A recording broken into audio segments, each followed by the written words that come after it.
Hello and welcome to Stephen University. This week we watched Future Vision, and small change of format. I am going to drop Chris in it and just throw to him. What do you think the episode was about, Chris? Summarise.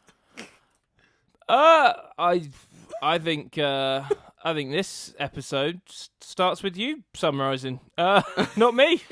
All right. Well, I know that's traditionally been the format, but I feel like we should get to you quicker. And I think it's also I think you're overvaluing my input there. Well, I also think as well though that like there's a chance if I recap the episode, I'm going to potentially give you more than you took from it, if that makes sense. So let's. All right. And I don't mean that. I just mean like sometimes historically, Chris, on this podcast, I have occasionally said stuff in the intro that you've said you didn't really pick up on. Therefore, I potentially could deem that a spoiler. Maybe. That's happened once or twice. I think this is just you, like, I don't think you believe I watched the episodes. I think you believe that I hear your summary, give it a good go, and just say a bit. I think this is you testing me. Yeah, absolutely. Okay. So what do you think it was about, Chris? Fine. So what was it about? Not my opinion. What was it about? It was about... summarise. It was a rather long-winded way to get to the message of you control your own destiny.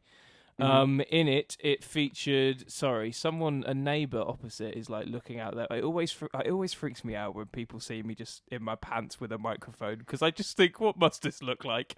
Anyway, I love the image you've laid in people's minds. There is, yeah, but for Americans, I mean my underwear. To clarify, if any Americans think I mean trousers, let's clarify this. I don't.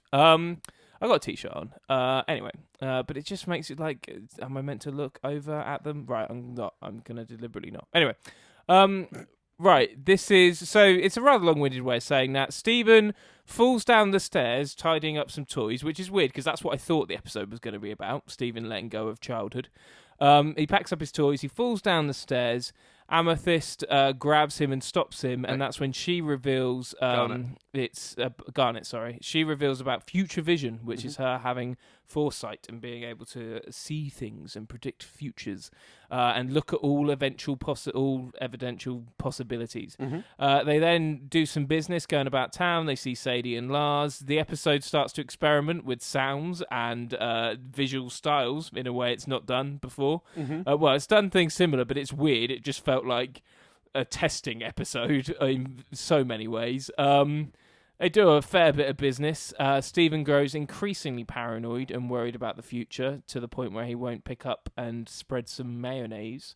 And then Garnet reveals that she knew that might happen, but wanted to see if he would learn and if they would get closer. And it's all, you choose your own destiny, Dan. And then he comes off the roof and there's a nice gag at the end with lightning. Yeah. That guy's gone from the window and I feel a lot easier about the whole thing. There you go. Yeah. What did you think? I thought it was... What, you're going to make me do all the fucking work? Jesus. Fine. I thought it was... I thought it was good. I mean, look. Let's be honest. It's been well established that no one gives a shit what I think anyway. So no.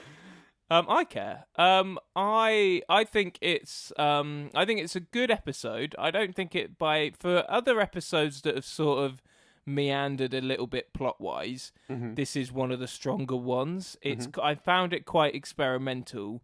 Whilst it wasn't as good as recent plot heavy episodes and as good as some standalone episodes, i.e. the ones we always go back to, or I always do, Lars and the Cool Kids, Adventure Island, stuff like that. It was still a good episode. I think, you've kind of go a little bit, why has Garnet not done all this before? But equally, I quite like, this is the first time I can really think of, unless I'm missing something, where it's really been a two-hander. And it really is just about Garnet and Stephen as opposed to the other gems as well. Obviously, we've had episodes like the one where Pearl splits and changes and stuff, but the other gems were kind of there throughout that. This is really just the two of them for a long time, and they do some quite sweet stuff with that. And I think that helps to elevate. Mm-hmm. Those are my thoughts. Yeah, it is a good episode. It's not a great episode because I agree with something you hinted at earlier on, because I think the thing that stops it from becoming from going from good to amazing is just that it does feel meandery. It's got a very good and powerful point at the end, but the way it gets there is like just sort of just wandering about, bumping into stuff that it thinks is mildly funny, and then it hits the point at the very last minute, which is a shame because it's such a good point. It's such a great moment. Not only that, but we've just had an episode, the test, where it's a great lesson at the end that you don't necessarily see coming and can go various ways. The minute she's like, I've got future vision, and Stephen gets a little worried, you know exactly where the episode is going, and it goes there. And I think that's not necessarily a bad thing. You know, there's hundreds of episodes of this show. That's going to happen, and if we weren't dissecting it episode by episode, it wouldn't be a problem, and I doubt it would, be bothersome in any way. But in this format, when you notice these things, it's not as strong a lesson teaching or as twisty and engaging a lesson teach as previous episodes have been. Yeah, I do love it though, because I mean I do love the ultimate where it lands though. I to be on the more positive side, I think that the notion that as we get to the end of it, there's this premise of don't go on the roof. She says don't go on the roof, and he goes on the roof because he's fed up of being scared, and he's just like, fine, let the worst happen then. And you think it's because he's gonna get, blown off the roof or break his neck or slip and fall or whatever. You don't know. You know something bad's gonna happen, and you sort of it'd be reasonable to assume that it would be something sort of physical to him. And then when it turns out that what Garnet feared was this possibility that it would drive him a bit mad, but she sort of says, but there was always a chance this whole experience would bring us closer together, which is why when she saw all the paths fall in front of her, when she had the option to explain to him about future vision, she could have not done that, but she chose to do it because even though she saw a potential future where it drove Stephen mildly insane, she also saw a potential for it to bring them closer together, and that meant a lot to her. And that idea was important to her. So the idea that she would choose to risk Stephen's sanity almost for that is powerful, because it's sort of like, she's willing to take that risk on the off chance of getting more Stephen time. And you could argue that's selfish or dangerous or stupid, but I think it's actually really sweet. Well, on that, as someone who's recently rewatched it, to my mind, Garnet and Stephen, it only feels like, I don't know, the last 10, 15 episodes where they've been going a bit gung-ho on showing this affection that Garnet has for Stephen. Amplified by her saying his middle name was Cutie Pie in this episode. Mm-hmm. But I feel like that's something that we wouldn't have really seen in the beginning few episodes. That felt almost in some way out of character. Now you've rewatched them with more of a head of where they, more of a thought of where it goes. Would you say that's fair, or do you think actually the groundwork for her affection for him has always been there? That is a really interesting question, because I was wondering that, because she does when you go back and start watching it again, you do sort of find early Garnet to be almost too stoic. But what I think that is, looking at it sort of from the bird's eye view that I've got of having seen the whole show and I'm now working my way back through it, what I think is interesting is that might just be the nature of a person who is stoic.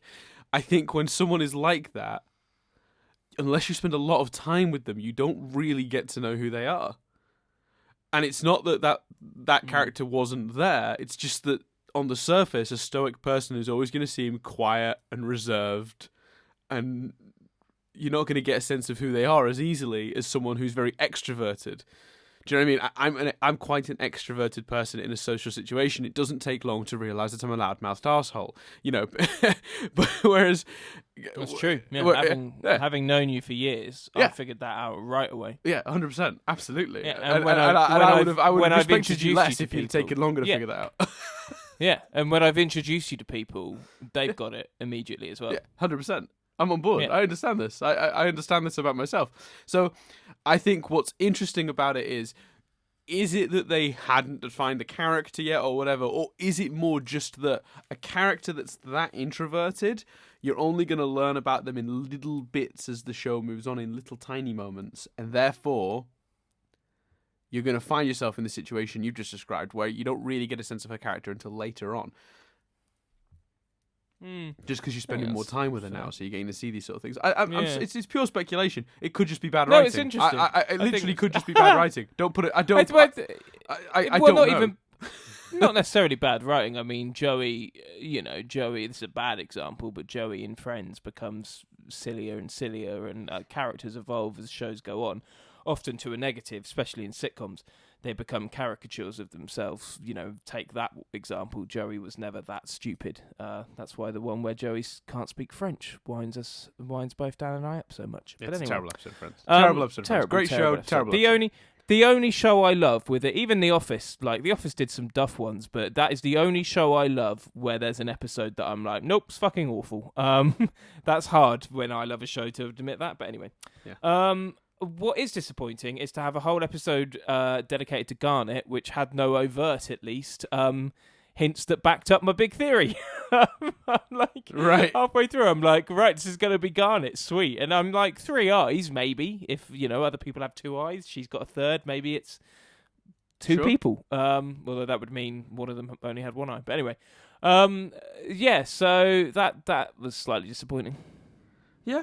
I mean, not everything has to lead to the same theory. I mean, is there not a possibility for multiple theories, or are you just that? Is that Yeah, theory? but okay. My theory from this one is that that Kanye West teddy bear will come back at some point. The which one? The one that's got like the Kanye West glasses and stuff on. The one that he kept, but then carried down in the box, which I thought was a bit weird. Oh, gotcha. Those toys have Yeah. been in the show before. Yeah, no, I couldn't remember, but I assumed because I was like this, and that's quite a nice level of faith that the show has earned from me. Like I was just like, I bet these toys are here before. Like I assumed that they were, You were assuming continuity because the show has been so good at continuity. Yes. So you were sort of going, Yeah. these guys have probably been about. Yeah. Yeah, absolutely. Do you think the episode would have benefited from? Because you talked about in your sort of intro, and I thought it was interesting. You noted that this episode felt very like distinctly Stephen and Garnet, whereas other episodes where they've been Stephen and Pearl or whoever, they've had input from other characters. Do you think that the episode would have benefited from the other gems' involvement, or do you think that do you think it was fine as is? I think it was fine as is. I enjoyed it for that reason. He's back. The neighbour's back. He's gone again. I enjoyed it for that reason. I'd like to see more two-handers going forward, and I think it's an interesting way. They've done an awful lot recently of big, mythology-based stuff, and it makes the more you do that, I think from like watching Fringe and other shows, the more you do that, the more you go, well, give me that. Do you know what I mean? And I think it then becomes the episodes that aren't that stick out a bit more, unless they're fantastic, unless they're unique.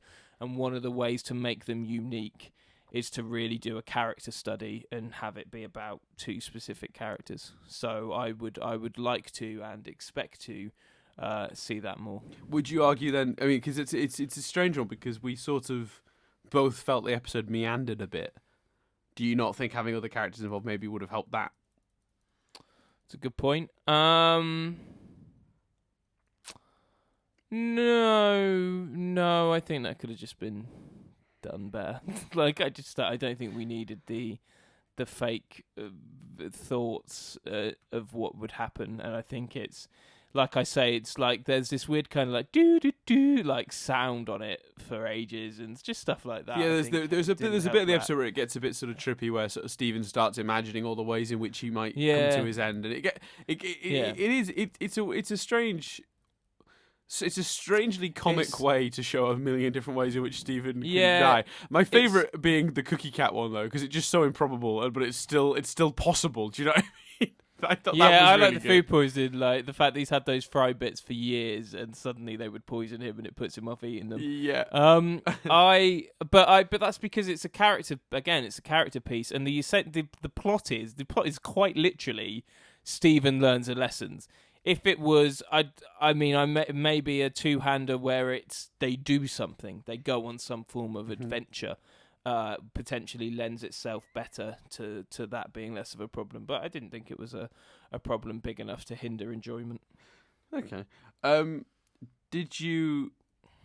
I was going to say, my favourite moment in the episode, I think, might actually just be Garnet saying, I drink coffee for breakfast.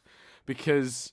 obviously, there's that famous thing of saying I eat nails for breakfast. Like, you know what I mean? Like you made quick work of something, and you eat it for breakfast. But coffee is an actual thing people have for breakfast. So I thought that was funny. I thought that was a very clever gag. And the lightning at the end was also very funny. Yeah, the lightning's brilliant because it comes down to this. Oh no, you're perfectly like the whole thing wasn't really about it wasn't about your physical well-being. It was about your mental well-being. I knew there was a risk to telling you about future vision in terms of making you feel like everything is out to get you.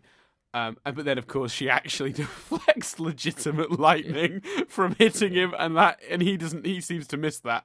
And although how I couldn't tell you, but he misses that, and I found that really amusing. Yeah, I thought that was very funny. I thought it was good.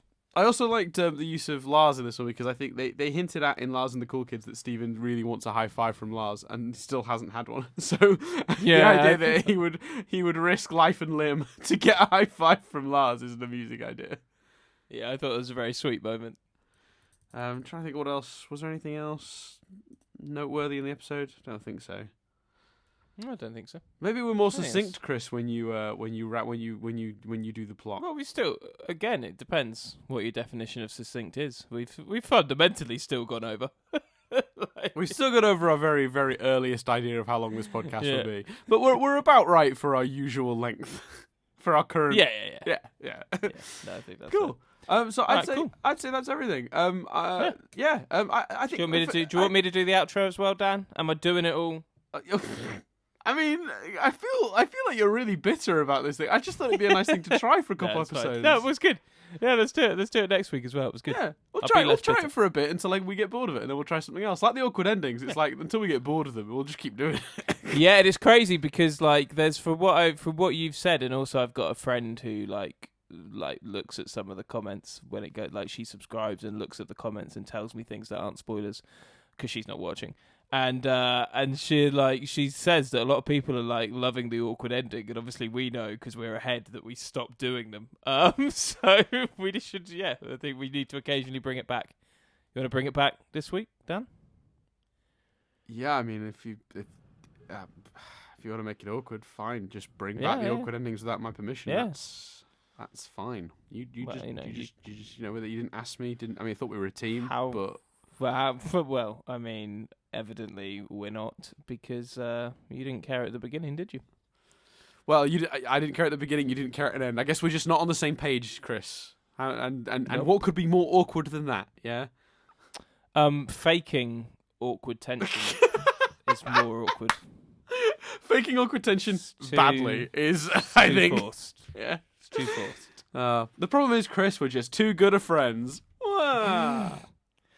I prefer to do it by just saying sentences longer. Bigger pauses. Makes pauses awkwardness. Do make things. Or one of us tells an awkward story. Chris once decided not to use a perfectly functional toilet and instead peed outside, and then worried for the whole evening that someone had seen him peeing. That is true. That's an awkward story. Yeah. That is awkward. The thing about that story is it's like a weird cautionary tale. 'Cause it's just like, don't pee outside. You didn't need to pee. There was no need to pee outside. The toilet upstairs was perfectly. My favourite bit is explain the bit because I'm drunk, and so explain what you checked and saw when I came up to you and I was like, Dan, I'm gonna pee outside. I'm pretty sure. I immediately looked up the stairs to see if there was a queue for the toilet and found an open you said door. You described it. You described it as you were like, oh, okay, he's peeing outside. And then you looked upstairs expecting to see a queue, That's right. and it was just completely clear. Yeah, you were just like, oh, he's just choosing to pee outside. That's what I remember. I remember that I had the image in my head of that just open door in the bathroom, just looking inviting, light on in the bathroom, but lights off in the hallway, so it's sort of brightly lit, like Yeah. Yeah. So there you go. That's everything for this week. Yep. I've been Dan Doolan. I've been Chris Billingham. And we'll see you next time as we discuss On the Run.